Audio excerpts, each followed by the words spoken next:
बिस्मिल्लाहिर्रहमानिर्रहीम। अस्सलाम वालेकुम वरहमतुल्लाहि वबरकातुहू। मेरा नाम डॉक्टर बी खान मट बाव व्लॉग में तमाम दोस्तों को खुश आमदीद। अच्छा जी, 2025 में अगर आप अपने फार्म की छत बनाना चाहते हैं, यानी आप कटा फार्म, डेयरी फार्म, बछड़ा फार्म, एनीवन कोई भी फार्म बना रहे हैं और उसकी छत के लिए आप परेशान हैं कि कौन सी छत जो है वो पायेदार भी हो, सस्ती भी हो, लॉन्ग टर्म चले भी, तो आपने सही वीडियो का इंतखाब किया है। इंशाल्लाह ताला आज की इस वीडियो में मैं आप लोगों के साथ सारी बातें शेयर करूंगा जिन बातों का मैंने सामना किया है या जिन बातों को मैंने फेस किया है। मार्केट में विज़िट करने के बाद मैं एक ऐसी छत पे पहुंचा हूं जो आपके लिए बेस्ट है। तो अगर आप लोग मेरे इस चैनल पे न्यू हैं तो प्लीज़ आप तमाम दोस्तों से गुजारिश है कि मेरी इस वीडियो को भी लाइक करें और चैनल को भी सब्सक्राइब करें।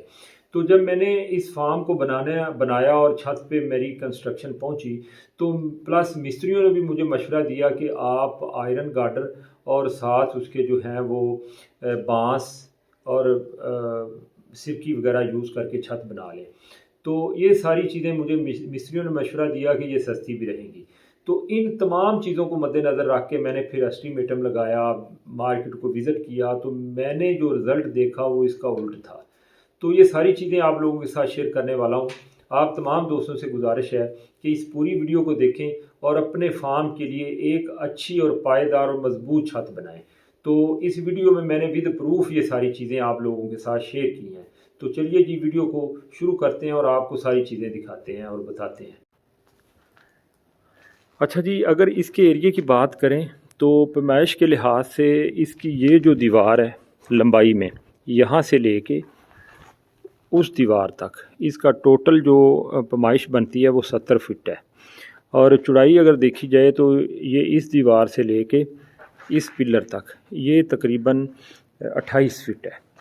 तो ये इस पैमाइश को मद्देनज़र रखते हुए फिर मैंने एस्टीमेटम लेने शुरू किए। तो एस्टीमेटम में जो सबसे सस्ता मुझे लोग मशवरा दे रहे थे कि आप इस पे मतलब वो डालें बांस और बांस और मतलब लोहे के गार्डर। तो ये सस्ते से सस्ता जो था वो मुझे लोग मशवरा दे रहे थे कि आप लोग लोहे के गार्डर और बांस डालें। तो मैंने फिर इसका पहले एस्टीमेटम लिया ताकि इसका एस्टीमेटम ले के फिर आगे मैं चलूँ। तो इस पे मैंने जब एस्टीमेटम लिया तो मेरे ये तकरीबन टोटल जो 47 गार्डर आ रहे थे लोहे के। अब जब मैंने उनका रेट का पता किया तो वो जो सबसे सस्ता गार्डर था ना, हल्के वाला, वो 8,000 का था। तो 8,000 को अगर आप 47 गार्डरों से मल्टीप्लाई करते हैं तो ये तो 3 लाख से ऊपर बात चली जाती है, 3.5 लाख के करीब बात चली जाती है। तो उसके बाद बांस भी आने थे, सिरकी भी आनी थी, मज़दूरी थी, और जो रूफ़ बननी थी या छत बननी थी वो बिल्कुल बेकार बननी थी। ना तो हम उसकी सीवरेज यानी पानी को रोक सकते थे, ना वो पायेदार थी, ना वो लॉन्ग टर्म चलने वाली थी। तो वो पैसे के ज़िया के अलावा कुछ भी नहीं था। तो फिर मैंने जो है वो टीयर का हिसाब लगाया, तो वो तो बहुत ही महंगा हो गया था ना, टीयर का जो मामला था। तो उसके बाद मैंने जो हिसाब लगाया फिर मैं गया इजहार वालों के पास। ये इनके डॉक्यूमेंट पड़े हैं, ये भी मैं आप लोगों के साथ शेयर करता हूँ। तो ये उनका फिर यहाँ पे जो है वो मैनेजर साहब आए, उन्होंने फिर देखा आके, इंजीनियर ने मतलब सारी पैमाइश की। पैमाइश करने के बाद उसने मुझे जो रेट दिया, ये टोटल जो एरिया बनता है ये 2260 स्क्वायर फुट बनता है। तो उसने मुझे जो टोटल ख़र्चा बताया वो उसने मुझे बताया 5,40,000 रुपया।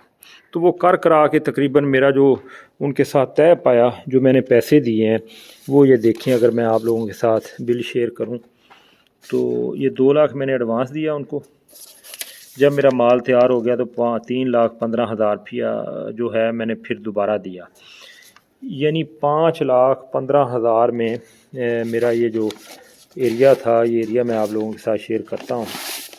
ये देखें 2260 स्क्वायर फुट। तो ये 240 रुपया उसने मुझे रेट लगाया था, लेकिन कर करा के जो है ये 5,40,000 रुपया उसने मुझे रेट दिया था। तो ये अगर आप देखें तो मैंने टोटल जो है वो फिर कंसेशन करवा के 5,15,000 में ये जो छत है ये सारी कंप्लीट करवाई। तो अगर आप मतलब बांस और लोहे के गार्डर डाल के बनाते तो उस पे भी आपका 5 लाख से ऊपर खर्चा आ जाना था। तो मेरा आप तमाम लोगों से ये गुजारिश और मशवरा है कि अगर आप लोगों ने भी छत बनानी है अपने फार्म की तो फिर आप कोशिश करें कि आप लोग इसकी मतलब इजहार का ज़रूर रेट लें एक दफ़ा, तो फिर आगे डिसाइड करें। तो मेरे ख़्याल में ये जो छत है भी मजबूत है और पायेदार भी है। तो मैं उम्मीद करता हूँ कि आप लोगों को मेरी ये वीडियो पसंद आई होगी। अगर पसंद आई है तो प्लीज़ इसको लाइक करें, मेरे चैनल को सब्सक्राइब करें। मैं इस तरह की इन्फॉर्मेटिव वीडियो जो है वो आप लोगों के साथ शेयर करता रहता हूँ। तो बहुत शुक्रिया जी, सलामत रहें।